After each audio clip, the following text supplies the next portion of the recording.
Welcome back to the Chess Geek channel. Today we are going to be looking at Ding Liren's best chess game ever. This was in 2011. He was playing with the black pieces against Gata Kamsky, and at this point in his career he was roughly 26, 28, and Kamsky was considerably higher in the 27, 30s area. Now, I'm showing this game here because, of course, Ding Liren is competing to play against Magnus Carlsen in the World Champions. He's playing, of course, in the candidates match right now. So I thought it was a perfect time to go ahead and look at one of his best games from his careers. So it started as a French defense, and so far everything was normal, right? White is trying to support their big center with aggressive, ambitious pawn moves like f4, and black is trying to attack the big center with moves like c5 and, of course, f6. So we have knight f3, knight c6, and in this position, Kamsky played knight e2, which is a major sideline. Much more popular is bishop to e3. This has roughly 17,000 games in the database. Knight e2 is the second most popular, but it has not even 1,000. It has roughly 700. So you can see already that white is trying to play in their own style, and this makes sense for a number of reasons. It allows the move c3 to be played to continue to support the center, and it by itself also supports the center. But of course, the big drawback is this bishop right here. And you'll see that white needs to be a bit creative to get that bishop out. So we have bishop e7, we have c3. Well, as I mentioned, one of the big advantages of the knight not being here, castles, bishop e3, and now f6. Again, trying to attack this big center. These sort of structures, that can appear from the French or Caro-Kann, the entire game revolves around the center. Who can be more effective, right? Can black take back control in the center, or can white maintain their control in the center? So we have g3, and this is a very weakening move. The bishop, of course, needed to develop, so it was a necessary weakness, but now all of the pawns here are on dark squares, so the light squares are super weak. And so let's continue. Queen to b6 was played, very classical idea, attacking both the center and the weakness on b2. Queen to d2 to defend. We have takes, and d takes on e5. Now, of course, if f takes, then this rook is perfectly placed on the f-file. With d takes, Ding Liren noticed that the rook is biting on nothing over here. It's not doing anything, and it would have a much better purpose on the d8 square, where first of all, it frees the f8 square for the rook, meaning the bishop might be able to get into the game, and secondly, it prepares certain ideas like d4 in the future to expose the weaknesses and the lack of center control that white just made by taking with the most centralized pawn. So the game continued with bishop to h3. White is going and trying to attack this bishop, so a natural move would be to defend it, something like knight f8, but Ding Liren found a beautiful and very concrete idea. He immediately crashes through with d4, not waiting to give white the comfortable ability to castle, but rather striking immediately, quickly causing some mayhem on the board. Now, the obvious question is, why can white not take? Well, they can, but after king to h8, the issue is these bishops are staring at each other. So now the bishop's attacked, it has to move, and you have many tactical ideas, like knight takes on e5 with the threat of the fork and winning a knight, and the threat of the bishop. So you're going to get back the piece with interest, and the rook opens up. Your center's beautiful here. This is very good for black. So rather than taking, the immediate bishop to f2 was played, but now the pawn continues on its journey up the board, d3. If the queen took the pawn here, there's definitely some issues with the knight, again, moving the rook beautifully placed here. And that's something I definitely should emphasize. You don't have to develop all your pieces equally. You look at these two pieces, they're not developed. So some people might be inclined to move the queen, move the pawn, develop, get every piece involved and then go. And that's the most standard and principled way to play. But in situations like this, where you're cramped and it's super awkward to develop your pieces, you'd be surprised how much your pieces that are already developed can actually do, especially if you have good center control. And that's what this move rook d8 and the continuation of d4 really illustrate. So bishop f2, d3, and the knight is forced back, and now we have knight f8, defending the pawn, the knight, of course, trying to enter the game strategically. We have queen to a6, and we have a4, trying to make the move b5 as hard and difficult to get away with, because the bishop wants to develop, so b5 would be annoying, and Ding Liren, of course, plays it anyways, noticing the pin on the a file. We have finally the king castling, but notice the weakness again on the light squares, and now it suddenly seems a lot easier to occupy those light squares. And this is what I was talking about a couple of moves ago when white made those weaknesses. It looked, impossible to take advantage of those. But by trading, encouraging, of course, not the f pawn to take where the rook is strong, but encouraging the d pawn to take, then by pushing and forcing the way with b5, every move has achieved the centralized goal of eventually taking full control of this diagonal. So you can see the concrete plan here for Ding Liren. We have rook a2, the pawns continue marching up the board, and now the move knight to a5, which is a very mysterious move. Yes, you're attacking the knight, but after bishop e3, what is this knight doing here? The knight now is defended, and the one on a5 doesn't seem to have much of a purpose. Well, Ding Liren, and this is one of the best moves in the position, and the best moves in the game, played knight takes on c4. And this is one of those moves you don't have to calculate. You play this instinctively.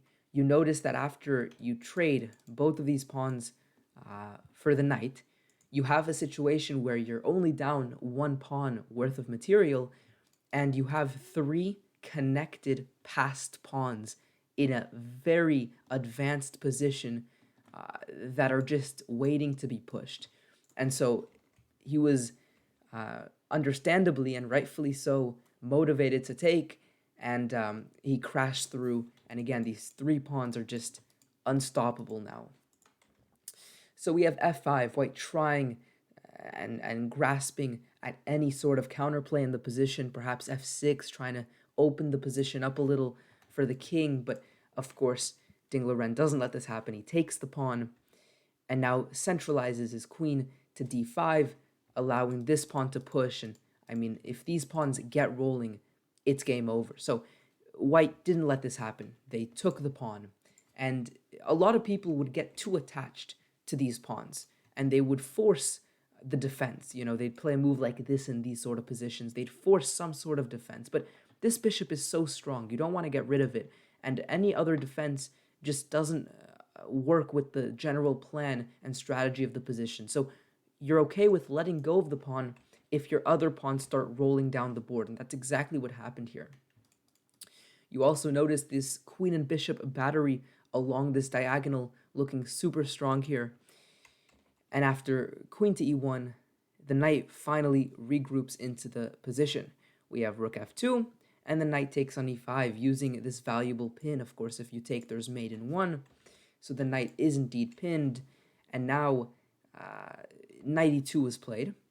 And you can see how crammed these pieces look, and also how they're at the total wrong side of the board. Black managed to distract all of white's forces, playing along this diagonal, playing with the pieces on the f-file, and in general on the king side, so these two pawns are now totally uncontested, and you'll see that black manages to make use of them, but first gets more pieces involved in the attack. This rook hasn't moved yet, so if you can double here, if the rook can find home at f8, anything would be better than, of course, a8. And white's position is so crammed, the knight can't move, so the rooks can't move and do anything useful, and in general, the position is just very challenging already. Of course, if bishop takes, the whole point was getting back the exchange, and we see this after knight to d4, we have queen to d5, and now bishop takes, and we have a trade of exchanges. But now this only emphasizes the issue on this diagonal, because we got rid of some key defenders for the knight, and now again the knight can't move. There would be checkmate, and the pawns are still really difficult to do anything about. So rook f8, getting the rook involved. Now, of course, the issue with the knight is difficult, and white in this position played h4. Frankly, out of moves. There's not much that can be done here. This knight is tied down to the defense of this knight. This knight can't move. This bishop doesn't have many squares to move, and the queen is also playing critical roles here. So all of the pieces are tied down, and c3 was played in this position to distract some of the forces. So queen d3, we have bishop c5 first, activating the final piece in the attack.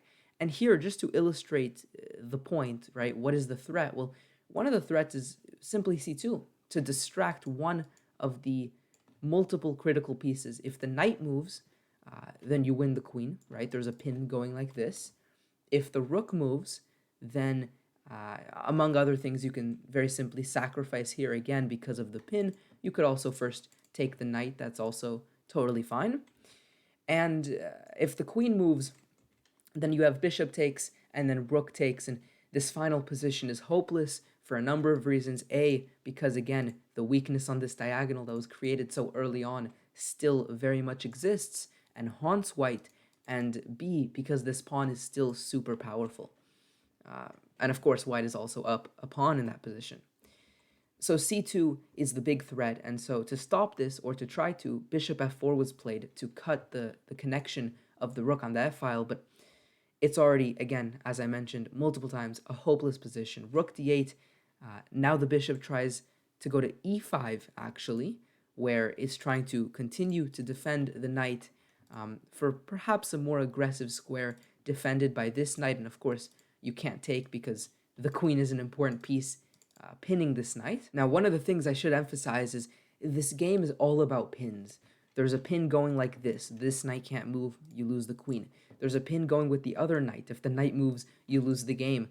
There's also a lot of pressure on this diagonal, which might not be super clear, but it does become abundantly clear momentarily, where black manages to open this diagonal further and expose more pins. So it's really a game of pins where every piece is doing something. Both the bishop and queen are pinning along here.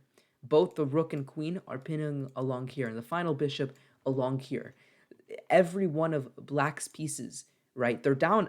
Remember, they sacrificed a piece. They're down a piece, but every single piece is, considerably, significantly more active and more valuable in this specific position than their counterpart, and that is just huge, and that is why black has a winning advantage. So we have check, and here the nice final game, final couple of moves, which really highlight again the issue with the pins. Now the rook is pinned as well, the knight is pinned as well, and so queen takes on f3, making those pins super obvious. The rook can't take, the knight can't take, the queen had to take, and in this position, of course, with the pressure, even though there's one bishop for a full queen in this position after bishop takes knight, that's the material. Of course, the queen is going to fall soon, and the rook is also attacked, and in this position, resignation